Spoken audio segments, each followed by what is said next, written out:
kemerdekaan itu bukan hanya sekedar slogan saja, tetapi ini merupakan kunci untuk kita itu bisa bersaing dan juga bertahan di masa depan yang penuh dengan ketidakpastian. Oke teman-teman, kali ini saya mau sharing aja ke teman-teman semuanya dan juga mengajak sedikit bernostalgia tentang masa-masa ketika kita masih di bangku sekolah. Tapi sebelumnya saya ucapkan selamat hari ulang tahun Republik Indonesia yang ke-80. Mudah-mudahan negara kita tercinta menjadi negara yang lebih baik lagi tentunya, berkembang terus dan juga memberikan satu impact yang terbaik untuk masyarakatnya. Dan juga kita selaku warga negara Indonesia yang mempunyai jiwa nasionalisme yang tinggi, tentunya mudah-mudahan kita selalu berkembang menjadi lebih baik lagi, memberikan impact yang positif, berguna, bermanfaat bagi negara kita tercinta. Oke, mungkin banyak di antara kita ketika kita di masa lalu, yaitu tepatnya ketika kita masih di bangku sekolah, kita menganggap bahwa yang namanya sekolah atau sistem sekolah itu seperti satu penjara untuk diri kita semuanya. Ya bagaimana tidak, kita di situ harus mendengarkan guru berbicara, kita harus mengerjakan tugas, kita harus membaca buku yang tidak kita sukai, di mana kita mungkin lebih memilih untuk bermain, atau kita memilih untuk sebenarnya pengen membaca buku-buku yang kita sukai, entah itu membaca buku yang fiksi ataupun non fiksi, tapi kita dipaksa untuk mengerjakan itu. Ya dulu para pahlawan itu mereka melawan penjajahan secara fisik. Artinya mereka itu berperang, mereka mengerahkan tenaganya dengan keringat dan darah mereka untuk memerdekakan Indonesia. Tapi yang perlu kita ketahui, sadar atau tidak, sekarang kita juga masih melawan penjajahan. Mungkin di antara kita bertanya, siapa sih atau apa sih penjajah kita di masa sekarang itu? Penjajah kita di masa sekarang yaitu mindset kuno tentang pendidikan. Mungkin kita masih terjebak dalam satu mindset atau satu pola pikir bahwa yang namanya belajar atau yang namanya pendidikan itu ya berarti kita harus ke sekolahan, kita harus belajar di sekolahan, kita harus ke perpustakaan, kita juga harus datang untuk mendengarkan guru berbicara, kita harus mendengarkan teman-teman juga memberikan satu materi juga, terkadang kita juga harus mengerjakan tugas atau mengerjakan satu tes ujian supaya nilai kita masing-masing antara yang bagus dengan yang jelek itu bisa kelihatan di situ. Tetapi yang perlu kita ketahui bahwa sekarang itu sebenarnya hal-hal itu tidak terlalu relevan di masa sekarang. Yang kita ketahui bahwa di masa sekarang itu yang namanya dunia itu berubah dengan sangat-sangat cepat. Yang jadi pertanyaan, bagaimana caranya supaya kita itu di masa sekarang bisa merdeka sebagaimana negara kita sudah merdeka mungkin 80 tahun yang lalu. Tapi disclaimer dulu bahwa yang namanya kita itu merdeka dalam pendidikan atau pendidikan merdeka itu bukan berarti saya mengajak saya ataupun teman-teman semuanya itu untuk keluar dari sekolah. Karena saya sendiri itu ya masih kuliah untuk saat ini. Jadi kalau bisa ya teman-teman itu ya tetap sekolah ya. Kalau misalkan untuk meningkatkan akademisi ya teman-teman boleh lah kalau mau itu S1, S2 ya setinggi-tingginya untuk meraih wawasan yang lebih luas, untuk membuka wawasan, untuk membuka pikiran, untuk memperbanyak networking yang bermanfaat atau yang lebih satu frekuensi. Tetapi yang perlu kita ketahui yang namanya kita merdeka dalam pendidikan itu bukan berarti kita itu mengikat satu pembelajaran dalam satu tempat. Artinya ketika kita nggak di sekolah ya berarti kita tidak belajar. Ketika kita tidak di perpustakaan ya berarti kita tidak mengerjakan tugas atau tidak belajar meningkatkan diri. Yang namanya pembelajaran atau ilmu pengetahuan itu tidak terkurung di perpustakaan saja teman-teman. Bahkan bisa kita katakan bahwa yang namanya ilmu pengetahuan untuk sekarang ini itu berada di genggaman kita. Artinya ketika kita ingin mengeklik sesuatu itu sebenarnya kita sudah bisa mendapatkannya. Artinya ketika kita ingin belajar satu ilmu pengetahuan atau satu pengalaman atau satu inspirasi, kita bisa klik di YouTube, kita dengarkan inspirasi dari orang lain. Kita ingin belajar coding, kita bisa klik di YouTube ataupun di platform lain atau di kursus online yang kalau seandainya kita nggak mau yang berbayar ya kita bisa cari yang gratisan.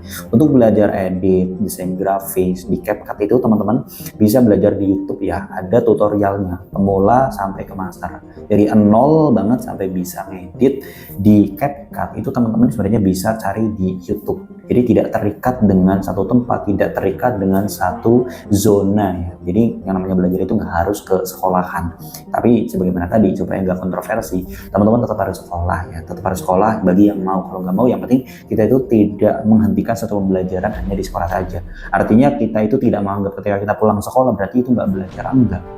Ya, saya sering mengistilahkan ini sebagai satu pembelajaran tanpa batas. Belajar tanpa batas, tanpa mengenal waktu, tanpa mengenal tempat. Artinya kita harus haus terhadap ilmu, kita harus ingin belajar menguasai satu kemampuan. Artinya bukan hanya di sekolahan, ketika kalian pulang, ketika kalian itu di satu tempat yang nggak bisa atau nggak ada akses untuk meraih buku, meraih satu tugas, kalian bisa buka di platform-platform untuk membaca. Sekarang kan banyak ya produk-produk digital seperti e-book, atau di situ ada banyak-banyak buku atau banyak informasi, banyak pembelajaran atau ilmu pengetahuan, kalian bisa baca di situ. Jadi intinya ketika kalian itu ingin satu sistem belajar tanpa batas itu ada pada diri kalian juga harus siap meluangkan waktunya, kalian juga harus haus terhadap ilmu, kalian juga harus mengeluarkan tenaga untuk belajar yang tidak terikat dalam satu zona, yaitu yang namanya sekolah. Ya, saya mungkin ingin sharing sedikit satu pengalaman atau satu inspirasi yang saya dapatkan dari teman saya mengambil pelajaran ya. Ini maka saya sarankan juga ke teman-teman semuanya, kalau misalkan teman-teman itu mungkin nggak mau atau belum mau belajar secara langsung membaca buku atau mendengarkan kursus online atau membaca satu e-book atau satu konten yang bermanfaat yang ada di YouTube, kalian bisa cari inspirasi itu dari teman-teman sekalian. Jadi saya itu melihat ada satu teman saya yang dia itu dulu kuliahnya S1-nya itu IT, jadi itu lebih fokus kepada perkomputeran lah ya. Jadi tapi saya tahu bahwa dia itu dari SMA sebenarnya dia itu pintar jualan, dia pintar dagang. Ya dulu itu dagangnya knalpot di sini. Ketika dia sudah lulus S1, kemudian dia menyalurkan dari kompetensinya dari apa yang dia dapatkan di perkuliahan itu ke satu kantor atau satu perusahaan. Hanya dia bekerja di sana ya nggak tahan sampai 1 tahun, dia itu mungkin nggak betah atau nggak menyukai, sehingga dia memutuskan untuk keluar dan membangun usaha knalpotnya. Dia mencoba terus berproses, jatuh bangun, akhirnya sampai sekarang ya lumayan bisa dikatakan sukses karena dia juga mendapatkan penghasilan yang lumayan besar. Bagi dia mungkin 5 juta dalam 1 minggu itu gampang sekali ya, karena mungkin dia passion dan juga keinginannya itu pada usaha atau dagang ya.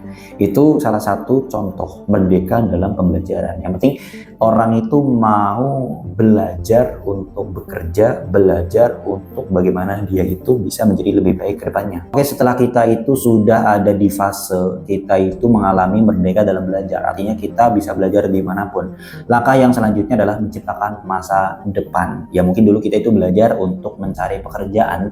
Sekarang kita juga harus belajar bagaimana kita itu bisa mempekerjakan orang lain. Artinya kita bukan hanya bekerja itu untuk cari kerja, tapi kita itu menciptakan satu lapangan pekerjaan. Karena di dunia sangat cepat ini, kita bisa ketahui bahwa kemungkinan pekerjaan-pekerjaan yang sekarang masih ada 10 tahun lagi mungkin tidak akan ada. Ya artinya ya sudah tergerus oleh teknologi yang canggih. Atau kita akan menyadari bahwa pekerjaan yang sekarang itu belum kita dengar itu akan bermunculan 10 tahun ke depan. Lalu yang jadi pertanyaan, bagaimana caranya kita itu bisa mempersiapkan masa depan untuk diri kita sendiri? Pastinya jawabannya itu bukan hanya sekedar hafalan teman-teman. Untuk mempersiapkan diri di masa depan, kita harus bisa beradaptasi. Kita harus bisa menyesuaikan dengan teknologi atau perkembangan yang ada. Kita juga harus bisa memecahkan masalah dan juga kita mempunyai kreativitas. Ya, jadi yang namanya merdeka atau pendidikan merdeka dalam belajar, di antaranya kita perlu melatih diri kita sendiri dengan 3 hal. Yang pertama, kita harus mempunyai satu mindset atau satu pola berpikir kritis. Jadi kita jangan sampai menelan informasi mentah-mentah begitu saja. Kita perlu cross check dulu. Ini itu sebenarnya dari siapa, sumbernya itu dari mana, terus kalau misalkan media yang menyiarkan, sekredibel apa media tersebut. Itu yang harus kita punya. Jadi kita harus punya sikap atau satu pola berpikir kritis. Kalau teman-teman itu ingin tonton video penjelasan saya tentang bagaimana agar kita itu bisa mempunyai satu pola berpikir kritis, ada di video-video saya yang sudah saya upload di YouTube saya. Dan yang kedua, teman-teman juga perlu yang namanya kreatif. Meskipun yang namanya taraf kreatif masing-masing orang itu berbeda pastinya ya. Ada yang benar-benar kreatif banget, ada yang menengah, ada yang bahkan untuk kreatif itu susah sekali. Tapi intinya teman-teman itu bisa mencoba hal yang baru, menciptakan sesuatu yang baru, mempunyai karya lah intinya, entah itu dari pola pikir, entah itu dari karya tulis atau sesuatu yang lain. Jadi bukan hanya kalian itu mengikuti sesuatu yang sudah ada, tetapi bukan berarti saya katakan kalian itu tidak boleh mencontek ya. Saya bagaimana di sekolahan mungkin nggak boleh mencontek, tapi kalau di dunia nyata kita perlu mencontek. Intinya ketika kita mencontek, ambil pelajarannya, ambil inspirasinya, dan juga terapkan melalui cara kita. Jadi supaya itu menciptakan satu pola pikir kreatif dan juga membentuk satu kemampuan kreatif dalam diri kita. Yang ketiga, kalian perlu atau berani untuk mencoba. Jadi biasanya kendalanya bagi orang-orang yang tidak mau mencoba itu takut gagal, teman, dan mempunyai mindset yang fix bahwa yang namanya gagal itu berarti game over, gagal itu berarti selesai, gagal berarti saya nggak bisa. Padahal tidak. Gagal itu bukan musuh, gagal itu salah satu langkah untuk kita bisa bangkit kembali, langkah untuk menuju keberhasilan. Makin kita gagal itu berarti makin dekat kita dengan satu puncak keberhasilan. Yang penting kita itu selalu evaluasi, selalu memperbaiki diri, selalu belajar dari kegagalan. Jadi kegagalan bukan musuh, yang penting kita mau bangkit lagi. Gagal yang sesungguhnya itu ketika kita tidak bangkit atas kegagalan itu sendiri. Ya mungkin kalau kita mau ambil salah satu kisah inspiratif, ya Bapak William Tanuwijaya yang bikin Tokopedia. Ya kalau kita cross check dari sejarah kehidupan daripada Bapak William Tanuwijaya itu, beliau itu tidak berkuliah di universitas yang top, tapi dia itu mempunyai satu visi yang maju dan selalu belajar. Ya akhirnya dengan kemampuan untuk mau belajar itu, mempunyai mindset pendidikan merdeka, artinya bukan hanya belajar di sekolah. Artinya ketika seseorang ini belajar di universitas yang enggak top, berarti kemampuannya segitu-gitu aja. Atau ketika dia itu tidak mendapatkan akses untuk belajar di sekolahan, berarti ya kemampuannya begitu-begitu aja. Tidak. Beliau meskipun berkuliah di tempat atau di universitas yang kita katakan tidak terlalu top, tetapi karena dengan kesemangatan yang punya visi dalam kehidupan, akhirnya beliau itu bisa menciptakan satu gagasan atau satu karya. Tokopedia itu salah satu e-commerce terbesar di Indonesia. Ya meskipun banyak saingannya juga ya, sekarang ada Shopee, ada Lazada, ya banyak sekali ya. Akhirnya dengan karya beliau tersebut atau Tokopedia ini ya mengubah cara masyarakat Indonesia dalam berbelanja. Mungkin kita bisa ambil pelajaran dari situ bahwa beliau itu salah satu contoh nyata dari menciptakan masa depan dari cara yang tidak terduga. Lalu yang harus kita lakukan sekarang ini bagaimana? Yang pertama, kita harus ambil alih kemudi diri kita sendiri. Jadi kita harus mempunyai tanggung jawab untuk menciptakan satu masa depan untuk diri kita sendiri. Intinya ketika kita menyukai sesuatu kemampuan, ya coba fokus dan dalami di situ. Bahkan kalau di bukunya Angela Duckworth, Grit itu, beliau menyebutkan salah satu penyampaian daripada Warren Buffett yang mengatakan bahwa ketika kamu itu punya cita-cita, coba tulis 25 cita-cita kamu. Setelah ditulis 25 cita-cita kamu, coret 20, jadi sisakan 5. Ketika kamu sudah yakin di 5 itu yang paling penting, ya kamu fokus waktunya ke sini dan jangan kamu luangkan waktu di 20 yang lainnya. Jadi jangan sampai 20 ini bisa mengganggu waktu kamu untuk mengembangkan satu kemampuan di 5 cita-cita yang paling penting dalam diri kamu. Intinya ketika kamu menyukai sesuatu, dalami dan pelajari kemampuan tersebut. Dan juga kita harus mau menjadi pembelajar seumur hidup ya, karena dunia itu berkembang dengan sangat cepat, berubah dengan sangat cepat. Ya mungkin sesuatu yang kita pakai sekarang, teknologi yang kita kuasai sekarang itu tidak berguna lagi di masa mendatang, dan kita harus beradaptasi lagi dengan teknologi yang kita akan pakai di masa mendatang itu. Dan juga yang terakhir, kalian harus mau berkreasi, kalian harus mencoba sesuatu, mau membuat sesuatu yang belum pernah kalian buat, berkarya meskipun hal itu belum sempurna. Teman-teman yang perlu kalian ingat bahwa yang namanya kemerdekaan itu hak bagi setiap orang. Begitu juga dengan kemerdekaan di dalam belajar. Kemerdekaan itu bukan hanya sekedar slogan saja, tetapi ini merupakan kunci untuk kita itu bisa bersaing dan juga bertahan di masa depan yang penuh dengan ketidakpastian. Kamu, masing-masing daripada kita, itu bertanggung jawab atas masa depan kita. Ya mulai sekarang, coba kita itu tidak terbatas dalam satu pembelajaran dan coba kita menciptakan yang namanya masa depan kita sendiri. Share video ini ke teman-teman kalian kalau kalian rasa ini bisa bermanfaat, dan stay mindful.